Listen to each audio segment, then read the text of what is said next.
Hello প্রিয় সহশিক্ষার্থীবৃন্দ, কেমন আছেন? আশা করছি ভালো আছেন। বরাবরের মতোই যেটি বলছি, ইংরেজি শুধুমাত্র একটি ভাষা নয়, এটি একটি উজ্জ্বল ক্যারিয়ার। তো চলুন আজকে আরো কিছু এমন শব্দ যেগুলো শুনতে একই রকম মনে হয় কিন্তু ভিন্ন অর্থ দেয়, তেমন কিছু হোমোফোনস এর সাথে আজকেও আমরা পরিচিত হই। আমরা যখন পরিবেশের অবস্থা বোঝাতে যাই, আবহাওয়ার অবস্থা বোঝাতে যাই, তখন সেটাকে ইংলিশে বলা হয় ওয়েদার, রাইট? আমরা সবাই এটার সাথে পরিচিত আছি, weather.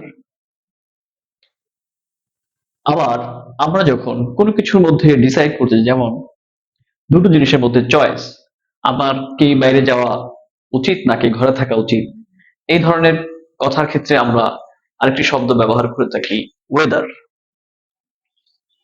Like I need to decide weather I should go outside or stay home.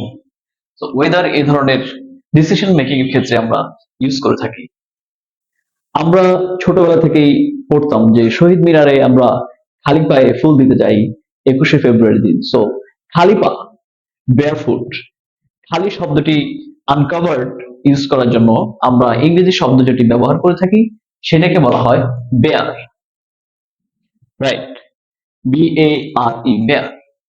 আবার একটি প্রাণী আছে ভালুক, যেটাকে ইংরেজিতে বলা হয় বিয়ার, ভালুক। এটার আরেকটি বাংলা আছে, যেমন আমরা যখন কোনো কিছু বহন করি সেটার ক্ষেত্রেও বিয়ার ব্যবহার করা হয়ে থাকে, বহন করা।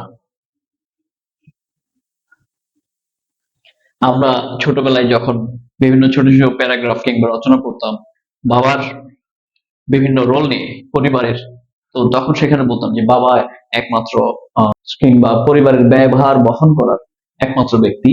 তো সেখানে আমরা বিয়ার শব্দটি উল্লেখ করতাম। কোনো কাজ যখন আমরা থামাতে যাব, কোনো কাজ থামাবো, সেই থামানোর শব্দটির ইংরেজি হচ্ছে ব্রেক, BREAK, ব্রেক। এটা একটা verb। আবার গাড়ি থামানোর যে একটি যন্ত্র থাকে, মেশিন কিংবা ডিভাইস থাকে, সেটাকে বলা হয় ব্রেক। গাড়ি থামানোর জন্য যেটি চেপে ধরে গাড়ি থামানো হয় সেটিকে বলা হয় ব্রেক, BRAKE। আমরা এই স্পেলিং গুলোর দিকে খেয়াল রাখবো, কারণ মূলত পার্থক্যগুলো হয়ে থাকে স্পেলিং এর মাধ্যমে। তাছাড়া শুনতে কিন্তু অলমোস্ট একই লাগে। তারপর আরেকটা জিনিস, আমরা বলে থাকি যে কিছু দোকানকে আমরা যখন স্টেশনারি শপ বলি, স্টেশনারি মানে হচ্ছে স্থায়ী কোনো কিছু, যখন স্থায়ী হয়ে থাকে, ফিক্সড হয়ে থাকে, সেটাকে আমরা ইংরেজিতে বলি স্টেশনারি। স্টেশনারি স্পেলিংটা লক্ষ্য করবেন, স্টেশনে STATIONARY, স্টেশনারি, এটা দিয়ে বোঝানো হয় স্থায়ী কোনো কিছু যখন কোথাও স্থায়ীভাবে থাকে। আবার যেই ধরনের দোকানে পেপার রিলেটেড, পেপার দিয়ে বানানো জিনিসপাতি পত্র পাওয়া যায়, যেমন আমাদের বইয়ের যে লাইব্রেরি গুলো থাকে সেখানেও আরো পাশাপাশি স্টেশনারি আইটেম আমরা বলে থাকি, যেগুলো মূলত পেপার থেকে বানানো হয় সেগুলোকে বলা হয় স্টেশনারি।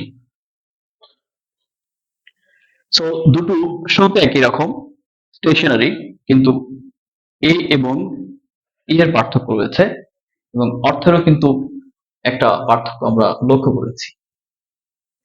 সর্বশেষ, কেউ যখন জোরে কিছু বলবেন, জোরে বলবেন, কথা বলবেন, সেটাকে ইংলিশে বলা হয় অ্যালাউড, ALOUD, অ্যালাউড। আবার কোনো কিছুকে পারমিশন দেওয়া, অনুমতি দেওয়া, সেটাকে আমরা বলে থাকি অ্যালাউ। এবং সেই অ্যালাউ এই শব্দটি ভার্ব, এটার পাস্ট ফর্ম হচ্ছে অ্যালাউড। মানে কেউ যে কাউকে যখন অনুমতি দেওয়া হয়, অ্যালাউড যিনি অনুমতি প্রাপ্ত হয়েছেন, যাকে অ্যালাউ করা হয়েছে, সো সেটাকে বলা হয় অ্যালাউড। সো অ্যালাউড এবং অ্যালাউড দুটোর স্পেলিংও অনেক তফাৎ, প্লাস পার্থক্যের মধ্যে অনেক তফাৎ। তো দুটো শব্দ আমরা যখন বলবো শুনতে একই মনে হবে কিন্তু ডিফারেন্ট মিনিং। সো লেখার ক্ষেত্রেও কিন্তু সাবধানতা অবলম্বন করতে হবে। পরবর্তী ভিডিও দেখার জন্য আগে থেকেই সবাইকে ইনভাইট করছি। সেই পর্যন্ত ভালো থাকবেন। Thank you.